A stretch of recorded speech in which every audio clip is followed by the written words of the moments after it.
or if it is the panels, so what do we use? Because then you've got the battery, which is with lithium, it's got another environmental impact. So there's a big environmental impact value chain in the greenhouse gas thing. And I actually ordered the universe, because greenhouse gas is in the universe, or on Earth. So it's very complicated, but not impossible to solve. And I'm glad that today's theme is actually mission possible. Thank you very much. I think before Program Director takes the next questions on the floor, there was still a question that's outstanding for Mr. Milane. Thank you. I think it's important to acknowledge if there is something wrong. What the sister was talking about is quite true. We have pick-up cases where some faults are closed where they've not been attended to. Now, what we are doing currently, we are implementing what is called a workforce management system to try and improve productivity of our teams using the digital tools. In other words, what we want a situation where if I send someone to the field to do a particular job, I should be able to monitor that person in real time. What is it that he's doing? Take the pictures of where he is. Those pictures will be sent directly to the control center, because we don't want people to say to us, no, I've done this job, when we know that has not been done. And this is one major intervention that we are doing to implement a workforce management system that obviously uses those digital tools. So we are quite advanced in terms of doing that. We are scanning the market for the relevant systems that will assist us to achieve that. Number two, I think we'll acknowledge that customer services or the contact center, that's where all the faults are coming in. Then they are immediately dispatched to the control center. Control center drives productivity in terms of allocating resources. Now, what we want to do is, in fact, we are in the process of finalizing the recruitment of what we call depot controllers. So we're going to have people stationed in the depots that will be interfacing directly with our control center teams to make sure that the work that's been assigned is done and is recorded. In other words, we're going to have this interface between our depot control center and, to a large extent, even the contact center to trace all this for. What we are seeing now is every day, I think around 6 o'clock, there is an ops group that was established by the city manager. Every day, we issue a list of all the jobs that were received on a particular day and the status of those jobs, whether they were attended, whether they were closed, or whether they were obviously deferred for whatever reason. So maybe I think what you are saying, talk about digitization, it's part of the innovation that we are doing. That's why we're talking about the workforce management system that we want to employ. In fact, we are at an advanced stage to get those systems in place. Thank you.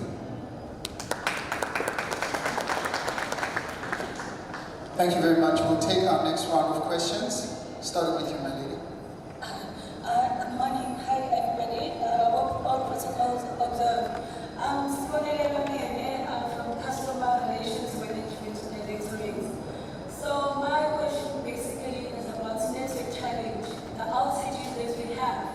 That it's just becoming a norm. So I just need to know what measures do we have in place to ensure that we overcome this process as it hinders the service we render in our sectors. Thank you.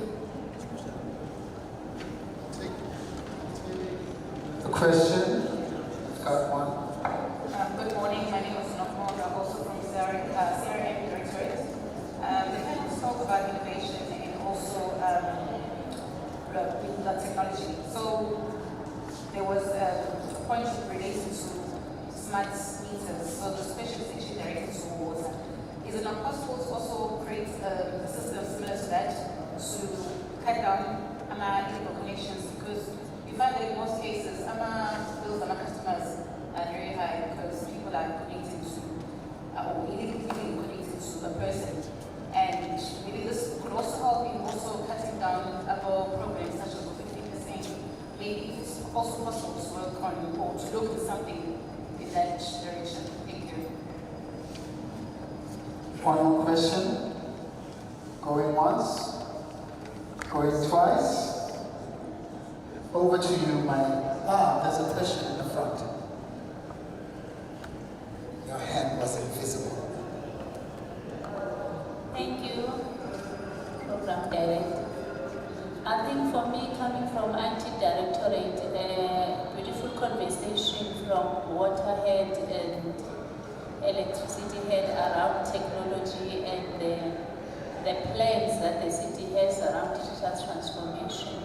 But something I want to emphasize or comment on is that there was a question from one of the CRM where they are concerned about the turnaround time of your employees in terms of doing the work, which Faultman was a technology that is used to log the call.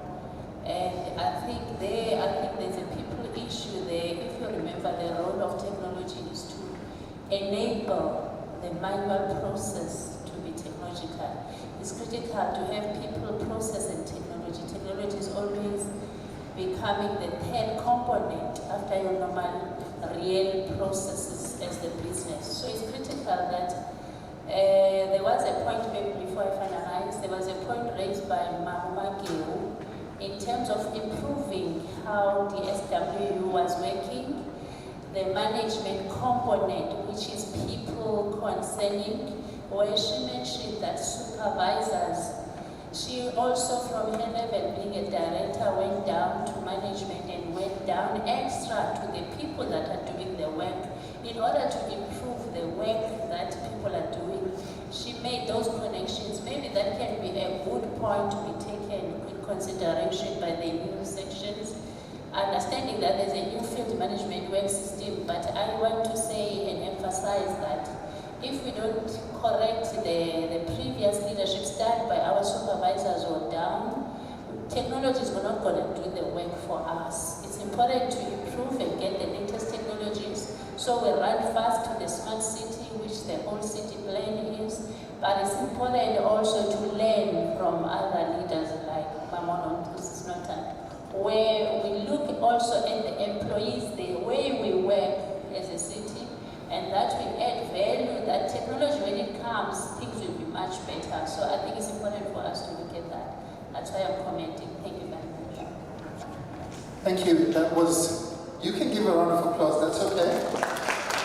I'm feeling generous because that was more of a comment than a question.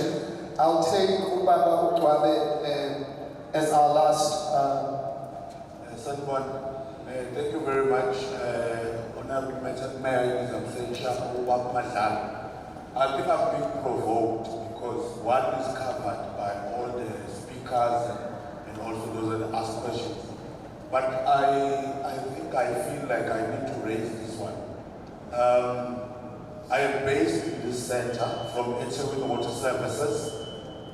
I just want to know from customer relations with other departments present, when are we having all the departments under one roof in real sense now, where you have home bodies, particularly in this center, because when a person comes to Sizagala and for assistance, there shouldn't be a way where a person walks out discouraged or not satisfied because a certain department is not here. I just wanted to know from here, as we are having this fourth lecture, as you say, when exactly are we implementing that to say it's a one-stop center where all departments are here and you don't have to have a person to say, no, we don't have these services here, go to the CPD or go to wherever. If a person comes, just goes out happily assisted. The reason why I'm saying that is because when I arrived, there were issues regarding water and sanitation, where there were queries, customers have to, once a customer comes in the center, will be asked to call the call center and then have KDG playing, but you are in the Sagala center.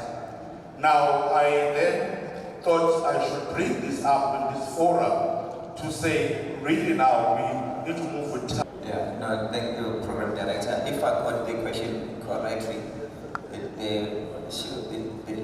lady was asking about the measures that are being taken to reduce the outages. Yes. Okay. We need to understand what are the causes of these outages. So it will be nice if, for example, if you were specific about a particular area, but broadly, our contact center receives an average of 1,000 to 3,000 calls a day. It tells you the extent of interruptions that are out there. So then if you drill down to figure out as to what are the causes, you'll find that in most areas it's third-party damages. You find that it's an aging infrastructure. We have not been